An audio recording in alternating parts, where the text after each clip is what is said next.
राजनीति, आंदोलन, किसान, करप्शन, गरीबी, इन सभी मुद्दों पर आवाज उठाएगा अब तक न्यूज इंडिया। सत्ता के आगे जब भी सवाल कमजोर पड़ने लग जाए तो सवाल उठाने पड़ते हैं। बोल के लफ्ज आजाद है तेरे, बोल के सच जिंदा है अब तक। आज जुमा है। जुमा से पहले मुझको मोहल्ले से, इस इलाके से जिम्मेदारान का फोन आया कि यहाँ पर कोई बाहर के ऑफिसर आए हैं। अब वो कौन है, क्या है, पता नहीं। फिर मैंने हमारे लोकल पुलिस डिपार्टमेंट से संपर्क किया, उनसे कांटेक्ट किया, तो पता चला है कि वो ईडी के लोग हैं जो मुंबई से आए हुए हैं।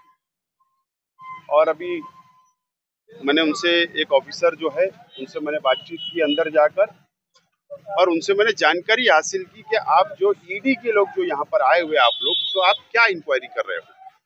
क्या कोई रुपया पैसे का कुछ समझ में आ रहा है कि कोई प्रॉपर्टी का मामला समझ में आ रहा है? तो उन्होंने साफ तौर पर कहा है कि जन्म दाखिले का मामला है, हम उसकी इंक्वायरी करने के लिए यहाँ पर आए हुए हैं। और जो तवाब, जो म्युनिसिपल कॉर्पोरेशन का कर्मचारी है, उनके परिवार के लोगों से मैंने अंदर यही कहा कि इन लोगों को मदद करिए, इन लोगों को जो भी मालूमात चाहिए हमको मदद करना है। और डिपार्टमेंट ने, जो ईडी के ऑफिसरान है, उन्होंने भी कहा कि बिल्कुल हमको मदद मिल रही है, कोई बात ऐसी नहीं है।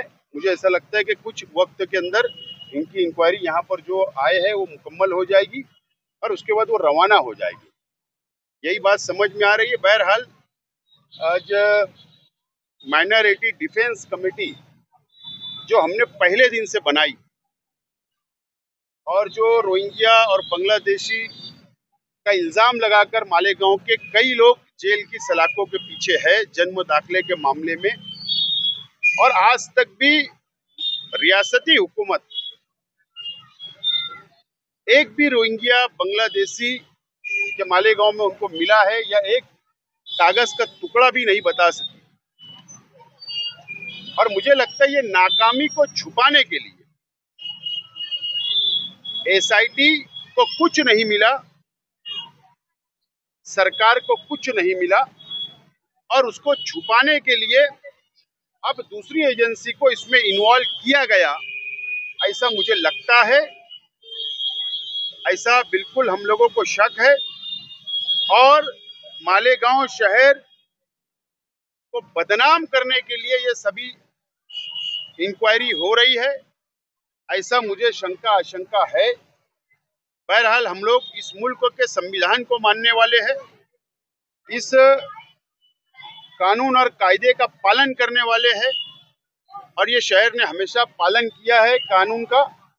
और जो भी एजेंसियां इसके अंदर आई है या और भी आएगी, तो उसका मदद करना, इंक्वायरी की मुकम्मल उनको जानकारी देना, जो भी उनको लगता है, उसके लिए माइनॉरिटी डिफेंस कमेटी, हम लोग, हमारे वकील और हम तमाम ही लोग मिलकर, चाहे अब ये लड़ाई जहां तक भी जाए, बंबई तक तो पहुंची है, बहरहाल हम लोग के लिए फिक्र की बात है।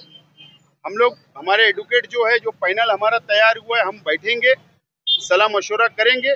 बहरहाल आज मुझे कुछ कहना कि अभी अंदर इंक्वायरी क्या हो रही है, क्या कार्रवाई होगी, मैं नहीं बोल सकता जब तक ऑफिशियल तौर पर ईडी की तरफ से कोई प्रेस रिलीज नहीं जारी होती। ईडी के साथ साथ आयकर विभाग भी साथ में जाएगी मालेगांव शहर की, ऐसा आपको? नहीं, आयकर विभाग के लोग, इनकम टैक्स के लोग तो मुझे नहीं नजर आ रहे।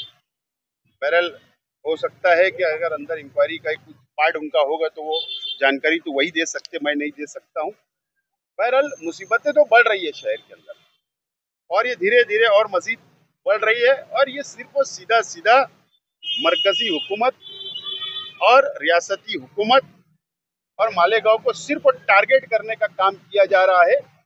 और मालेगांव ने इससे पहले भी बहुत झेला है, अब आदत पड़ गई है, लेकिन हम लोग संविधान के तहत ऐसे लोगों से लड़ने की तैयारी हमारी अपनी है। गाँव में और जगह भी ऐसा मुझको एक फोन आया है कि गजाला जो लेडी जो बंद है, वो भी म्युनिसिपल कॉर्पोरेशन की कर्मचारी है। जो खबर आई है, उनके रिश्तेदार का मुझे फोन आया था, उन्होंने कहा कि मेरे तक भी आए थे और मुझसे एड्रेस पूछ रहे थे, हो सकता है उनके घर भी वो गए हो।